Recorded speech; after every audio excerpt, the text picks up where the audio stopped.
मुरारी बापू ने किया भगवान कृष्ण का अपमान। टोटली फेल आदमी था कृष्ण। 24 घंटे पीता रहता था बलराम। ये शब्द मुरारी बापू के हैं, आप भी सुनिए।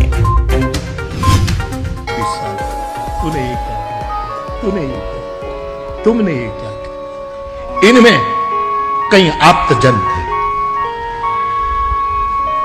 रुक्मिणी भी टाना मारती है, सत्यभामा भी टाना मारती है, राधा कम नहीं बोली, कृष्णा, द्रौपदी, सब कुछ नहीं कुछ। मुझे मुझे मुझे हरीश भाई ये लगता है कि यह आदमी ने जो बाबा जी जो प्रतिज्ञा की थी, स्वामी जी महाराज हमारे प्रभु द्वारिका से आते हैं, तो जो कृष्ण ने गीता में कहा धर्म संस्थापनार्थाय, मैं धर्म के स्थापन के लिए आता हूं, यह आदमी पूरे संसार में धर्म स्थापना के लिए टूट गया, द्वारिका में धर्म स्थापन न कर सका। फेल, टोटली फेल हुआ द्वारिका में धर्म स्थापन।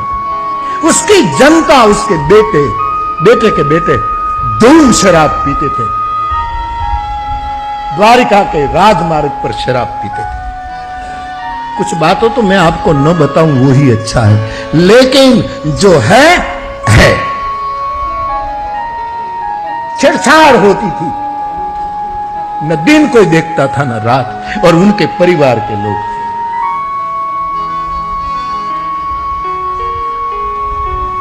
और पीने के लिए जब कुछ पाबंदी आती, डर आती, तो चोरी करने में भी चुक नहीं करते थे। जो जो अधर्म के लक्षण थे सब दिखाई दे रहे।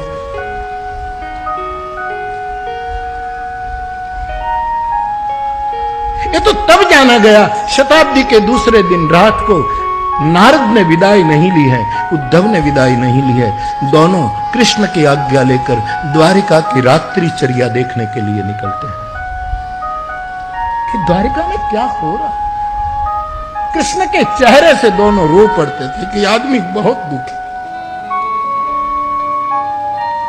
गुजराती में कवि काग ने लिखा,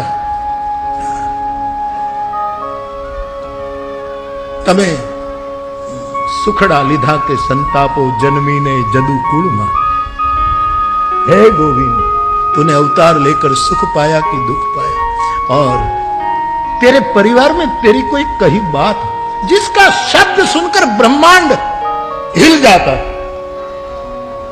दुर्योधन की सभा में संधि का प्रस्ताव लेकर जब महाभारत की मूल कथा योगेश्वर जाते हैं, 80-80 हजार साल की तपस्या छोड़कर विंध्यवासी, हिमालय वासी, उदयस्तवासी, मेरू के वासी महात्मा समाधि छोड़कर भागे जा रहे थे हस्तिनापुर। किसी ने पूछा, योगियों कहां जा रहे हो?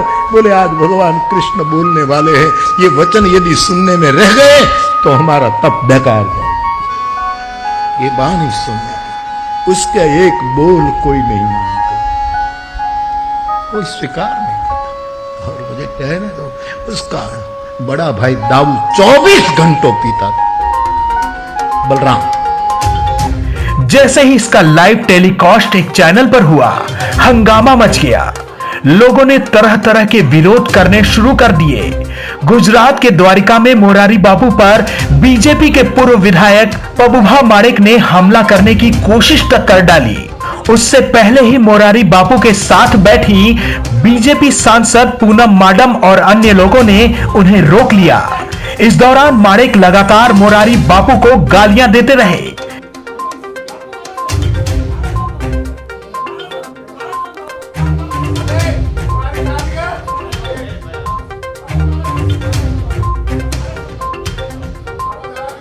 इस घटना के बाद मुरारी बापू मीडिया के सामने आए और अपनी सफाई दी।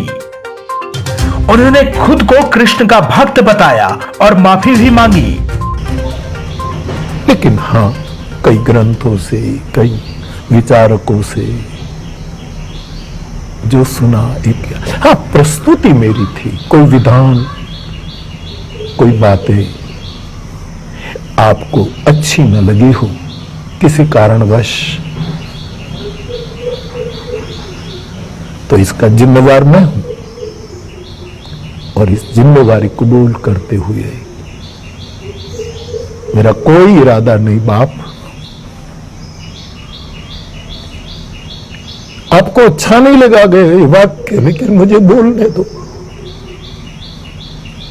इस दुनिया में किसी का दिल दुभे इससे पहले मैं समाधि लेना पसंद करूंगा। मैं त्रिभुवन वट की छांव में बोल रहा हूं, लेकिन यदि मेरे इष्ट देव भगवान श्री कृष्ण जो मेरा सर्वेश्वर प्रभु है,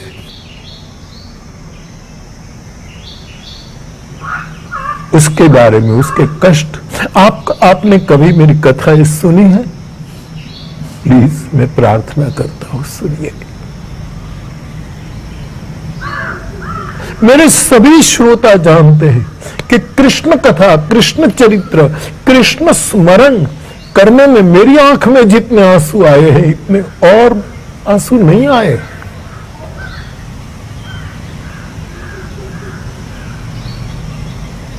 इसलिए फिर भी बाप, आप सब मेरे हैं। भगवान कृष्ण के बारे में मेरे कोई निवेदन से, मेरे किसी विधान से आपके दिल को ठेस पहुंची हो तो मैं फिर एक बार क्षमा प्रार्थी हूं, क्षमा प्रार्थी। आओ संवाद करें।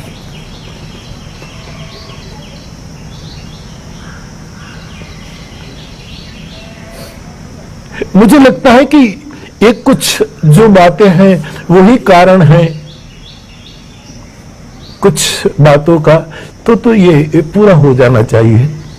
लेकिन यदि यही कारण नहीं और कोई और कारण है तो मैं नहीं जानता, तब तो फिर हरि इच्छा भावी बलवाना, हृदय विचार तो संभव, सुजान आदमी यही तो सोचेगा कि हरि इच्छा भावी बलवाना। तो पुनः एक बार